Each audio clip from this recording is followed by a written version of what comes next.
We understand VP Vance is at the podium. Let's listen. I got to say, it's great to be back in Toledo, but it is cold. I got a little tour of the facility just before I came on stage, actually while Kelly was speaking, and thank you, Kelly Loeffler, our great SBA administrator. She's doing a great job. We're proud of her. But I think I'm still shivering from the tour I got outside. You guys are a hell of a lot tougher than I am to be able to manage this cold every single day, and I can't wait for the mainstream media stories today that the vice president is suffering from unnamed tremors. And what I'm suffering from is Toledo in January. It is cold up here. I will say that when I was flying in here, sometimes when you're vice president, you travel over the country, you travel over the world, and you're not always sure exactly where you're going. I was very excited to be back in Toledo today, but for a brief second, I forgot where I was coming. I opened the window, and I thought the president had sent me to Greenland.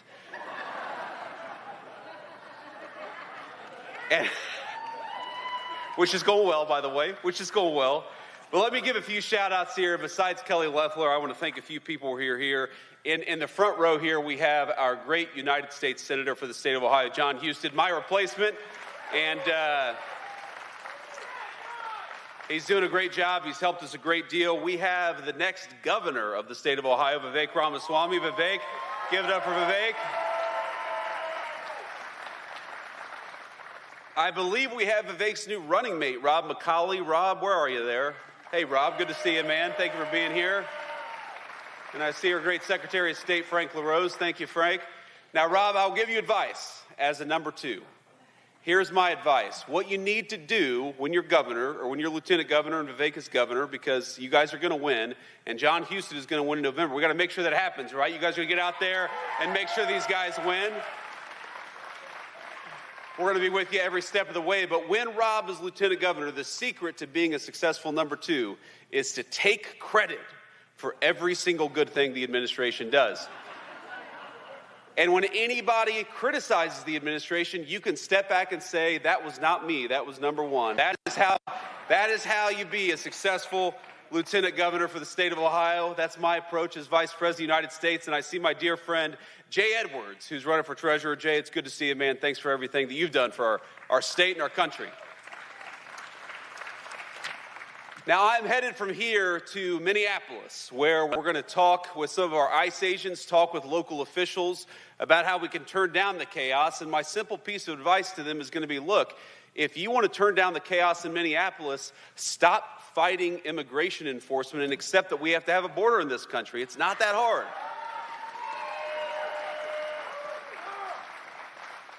If you look all across our country, what's happened in Minneapolis is happening almost nowhere else in the United States of America. And that's because whether it's in Texas or Tennessee, it's in red states, it's in blue cities, even within our country, most people are cooperating with the simple principle that we ought to be able to enforce our immigration laws and get illegal criminals the hell out of the United States of America. It's really not that complicated.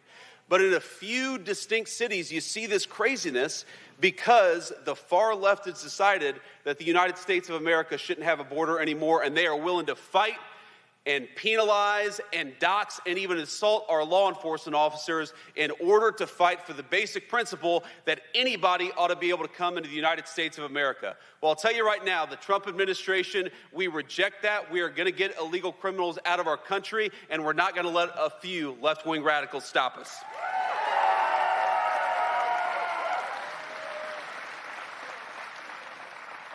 But I'm here in Toledo to talk about the great American comeback, and that is what I believe. We are 1 year in. We are 1 year in to raising wages for workers instead of declining wages for workers. We're 1 year in to $18 trillion of new investment for the United States of America instead of investment going to every other country but the United States of America. We're 1 year in to getting illegal aliens out of our country so that American homes can go to American citizens, which is exactly where they ought to go. And we are 1 year in to seeing lower inflation and bigger paychecks and more opportunity for the American worker. Ladies and gentlemen, I think that we are on the cusp of the greatest economic year in the history of the United States of America because we're doing something new for a change. We're investing in you. We're investing in American workers. We're investing in American businesses, and we're saying to everybody that the United States is open for business, but only if you invest in our great American people and our great American businesses. We're done with the old approach of shipping American jobs overseas and investing in everybody else. We're back to investing in the American worker, and we're not going to stop fighting for you until we return America to the true golden age of great American prosperity.